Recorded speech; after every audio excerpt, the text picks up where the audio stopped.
Racikan Berita.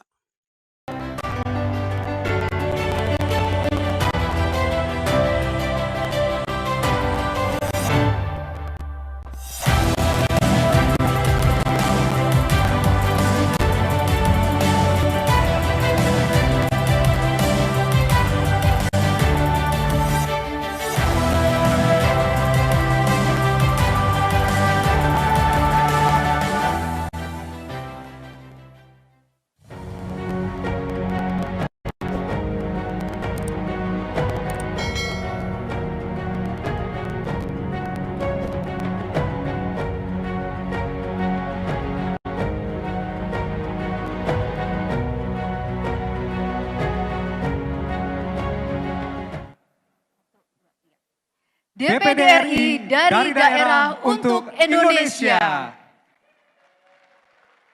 Assalamualaikum warahmatullahi wabarakatuh. Shalom, Om Swastiastu, Namo Buddhaya, salam kebajikan, salam sejahtera untuk kita semua. Kami ucapkan selamat datang pada yang terhormat Ketua Dewan Perwakilan Daerah Republik Indonesia beserta para Wakil Ketua DPD RI. Yang kami hormati pimpinan MPR RI yang hadir pada sore hari ini. Kemudian yang kami hormati Bapak dan Ibu anggota DPD RI yang berkesempatan hadir pada sore hari ini. Yang kami hormati calon presiden nomor urut 01 Bapak Anies Rashid Baswedan.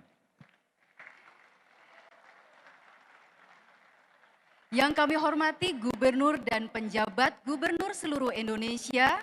Yang kami hormati Paduka Yang Mulia Raja dan Sultan Nusantara. Yang kami hormati Ketua Asosiasi Pemerintah Daerah atau yang mewakili. Yang kami hormati akademisi, mahasiswa, rekan-rekan media, serta seluruh tamu undangan yang berbahagia. Hari ini kita akan mendengarkan pandangan dan pendapat calon presiden 2024 terhadap otonomi daerah, hubungan pusat dan daerah, dan penguatan sistem ketatanegaraan. Dalam acara Saresehan DPD RI bersama calon presiden 2024 dengan tema Menatap Kemajuan Daerah dan Sistem Ketatanegaraan Republik Indonesia. Bapak dan Ibu yang kami hormati, selanjutnya kita dengarkan bersama sambutan Ketua Dewan Perwakilan Daerah Republik Indonesia kepada yang terhormat Bapak A.A. Lanyala Mahmud Mataliti, kami persilakan.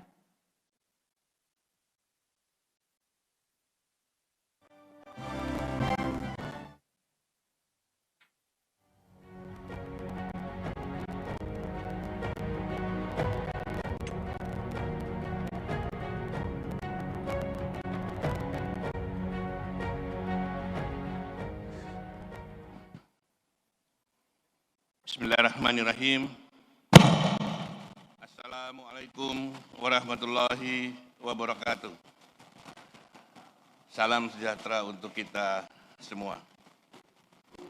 Yang saya hormati dan banggakan, calon presiden Republik Indonesia, Bapak Anies Rashid Baswedan,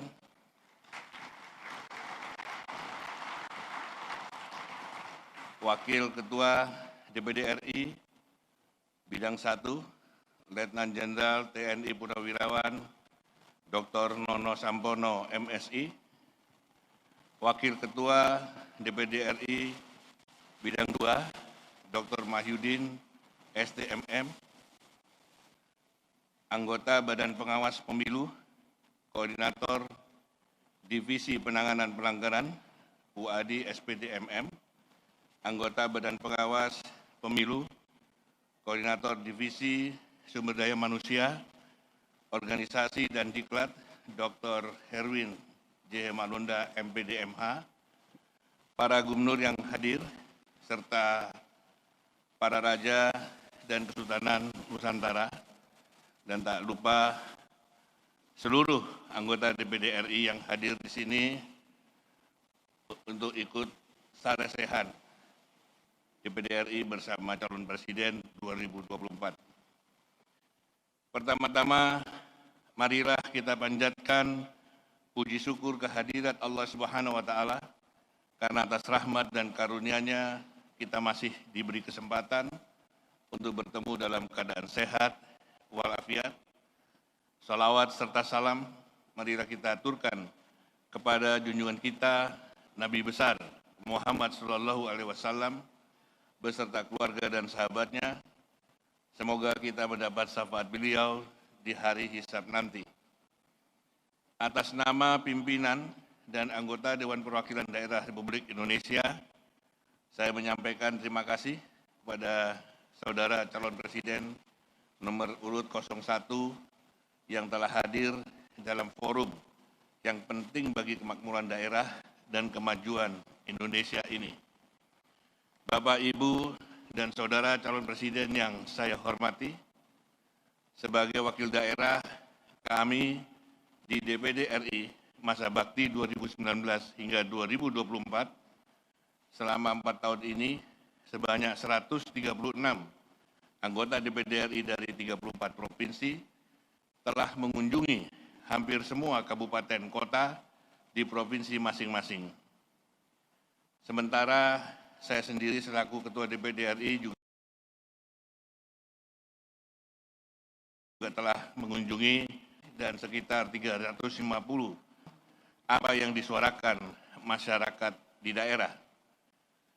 Dari temuan dan aspirasi yang kami terima, kami mendapatkan fakta bahwa daerah dan masyarakat di daerah masih merasakan dua persoalan fundamental, yaitu ketidakadilan dan kemiskinan struktural yang sulit dientaskan. Dua persoalan mendasar tersebut tentu kami telaah, kami pelajari, dan kami petakan sumber persoalannya. Bagi kami ini sangat penting karena wajah Indonesia adalah mozaik dari wajah daerah. Dari pemetaan tersebut, kami menyimpulkan terdapat 3 persoalan fundamental yang penyelesaiannya juga membutuhkan langkah yang fundamental. Karena bagi kami, filosofi dari semua upaya yang telah dilakukan pemerintah harus bermuara kepada tujuan lahirnya negara ini, seperti termaktub di dalam naskah pembukaan Undang-Undang Dasar kita. Persoalan fundamental yang pertama adalah keadilan fiskal dalam konteks hubungan antara pusat dan daerah. Pemerintah daerah 36%, dengan proporsi beban jumlah pegawai yang ditanggung pemerintah daerah sebesar 78%. Sedangkan pemerintah pusat hanya 22%. Rasio proporsi anggaran dengan beban urusan yang berbanding terbalik antara pusat dengan daerah.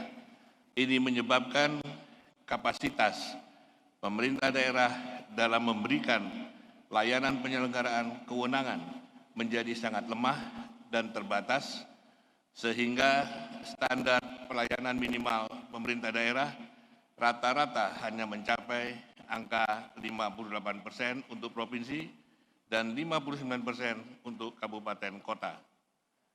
Sementara kementerian dengan porsi APBN yang sangat besar ternyata memiliki keterbatasan kemampuan rentang kendali hingga ke daerah, terutama di daerah kepulauan dan daerah 3T.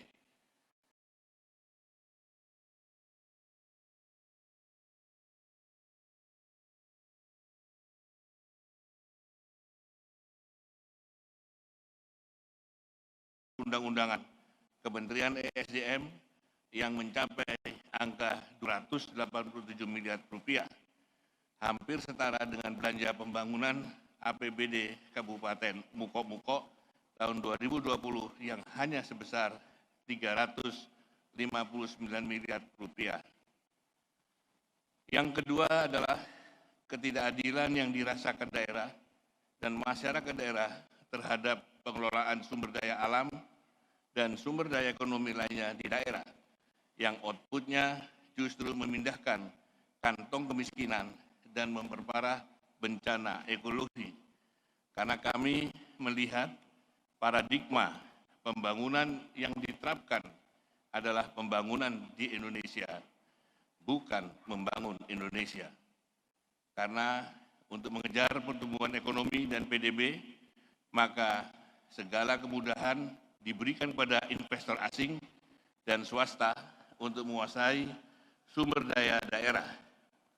Dan yang ketiga adalah muara dari persoalan fundamental tersebut adalah azas dan sistem bernegara Indonesia yang telah meninggalkan filosofi dasar dan identitas konstitusi kita, yaitu Pancasila, karena berdasarkan kajian akademik yang dilakukan beberapa profesor di sejumlah perguruan tinggi, ditemukan kesimpulan bahwa Undang-Undang Dasar hasil perubahan pada tahun 1999 hingga 2002 yang sekarang kita gunakan telah meninggalkan Pancasila sebagai norma hukum tertinggi.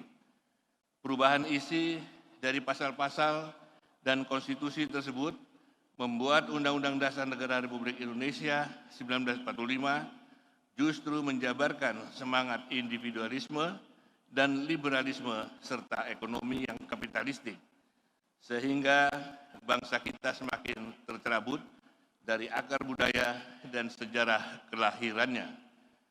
Untuk itu, DPD RI melalui sidang paripurna tanggal 14 Juli 2023 menawarkan kepada bangsa Indonesia untuk ikut kembali menerapkan dan menjalankan asas dan sistem bernegara Pancasila sesuai rumusan para pendiri bangsa yang disempurnakan dan diperkuat dengan mengakomodasi semangat reformasi, sehingga tidak mengulang praktek penyimpangan yang terjadi di era Orde Lama dan era Orde Baru,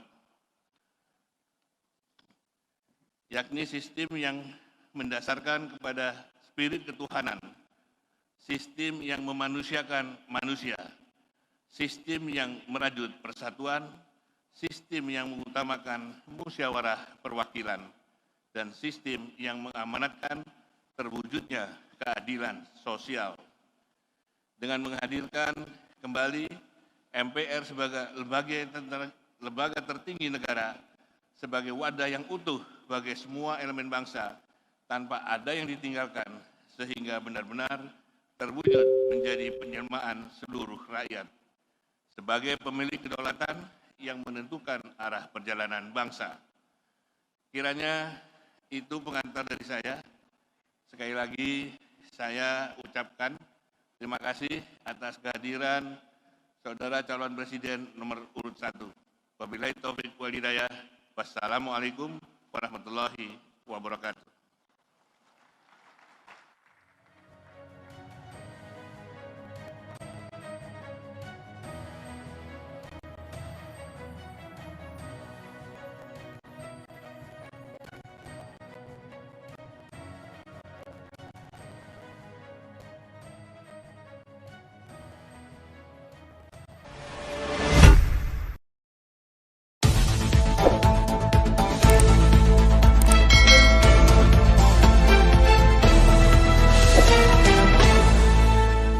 Racikan Berita